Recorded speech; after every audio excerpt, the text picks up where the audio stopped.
8 stars of gold on a field of blue, Alaska's flag, may it mean to you. To me, growing up, it just meant the place where I was growing up.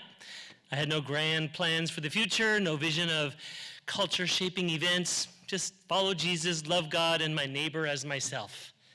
Most of my neighbors were like me, a dweeby white boy in a pretty white bread community. But we were in the last frontier, Alaska, where people came from all over, we thought, very diverse.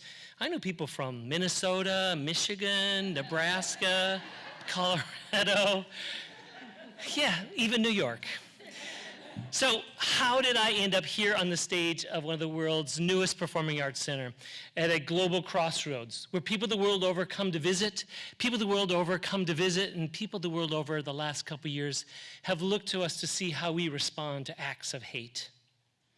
Well, perhaps I could start with my first immigrant ancestor who left England in 1609 on the Sea Venture, a ship which, incidentally, I found out had an ancestor of my wife's on it as well. So, yeah, cool. We were pioneers from there to Ohio, to Indiana, to Minnesota, to Alaska, and then here to Florida. Well, growing up, I was a teen before I really encountered any black people on a vacation trip to New Orleans in the 60s when the national news was about race riots in the South. We were encountering people that looked different from us and had a different culture, and it was intimidating. Then, my family moved to an Indian reservation. We were separated from the Ojibwe families by living in a compound where all the white people lived, but in school, I was a minority student, and I was bullied daily. And I have a little feeling of what it's like to be an outsider today. It was not pleasant, and there were plenty of tears. What I did enjoy were classes and experiences in the theater, which led me to being a co-founder of SAC Theater, performing across the country at Renaissance festivals, hear ye, and at World's Fairs, where, like at Expo 86, we were discovered by the Fringe festivals, invited to come to the Edmonton Fringe. So after several years of successfully performing across Canada, mostly at Fringe festivals, we said, why don't we have a festival like that here? So we went to the Downtown Development Board and asked for their support to create a Fringe festival, and they gave us support with the advice to just keep it to one weekend. We didn't listen to them, and we were successful. The festival now is a full week, and it is one of the largest in North America, the oldest in our country, mentoring fringes across the country, and performers around the world know us for our warmth and hospitality through the Fringe Festival. Elizabeth Maupin from the Sentinel then wrote a series of articles about the theater community needed to come together.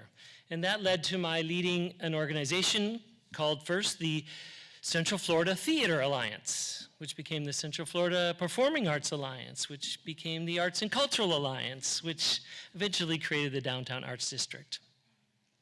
Then Orange County had a task force looking at arts and culture, and I stuck my nose into those meetings, lamenting that we didn't need another government bureaucrat, which is what I became, as they hired me to create the Office of Arts and Cultural Affairs. And it's been a pleasure to oversee the distribution of millions of dollars annually to our arts community.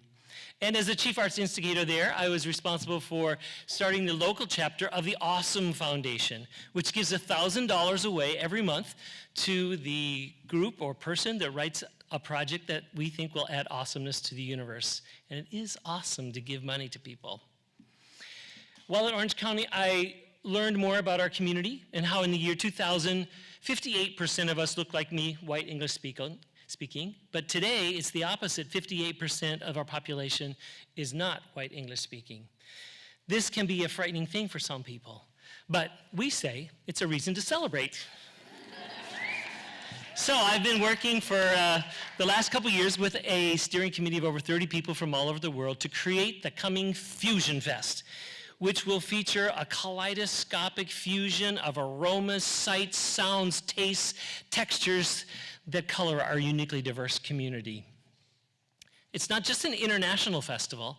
While we want to honor the many heritages that we have here, we want to celebrate and explore how we are now influencing each other to create our own unique Central Florida identity.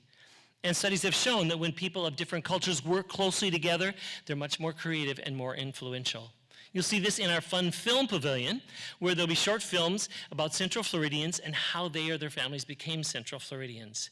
When we showed the 19 finalists in the competition at the Global Peace Film Festival, there was laughter and a request for Kleenexes for tears. Some of these are very moving. There's a lot of work going on behind the scenes for this festival, which will be Thanksgiving weekend right outside here. And we've got a great team working on it. People who have put on Super Bowl halftimes, who have managed political campaigns, people who have done branding for major corporations. And thankfully, when a lot of people put in a little bit, a lot can get done, and a lot of people are contributing. You'll see this when the parade starts on that Saturday the 24th with a host of flags representing the more than 140 heritages that we've identified in Central Florida. You'll also see it in the various contests we have. And we say that we are Diversitastic. That's the theme of the spoken word contest and the haiku slam. And so when you put those contests together with the fusion for food and fashion and entertainment, we're offering over $5,000 in prizes. That's Thanksgiving weekend right outside here, Fusion Fest. So, I came from a pretty normal home in Alaska, I thought, and journeyed through life, getting to know people different from me, adding that knowledge to my personal goal to create dynamic events that enliven people. And so I hope that you will join me at Fusion Fest to show the world that we are Diversitastic.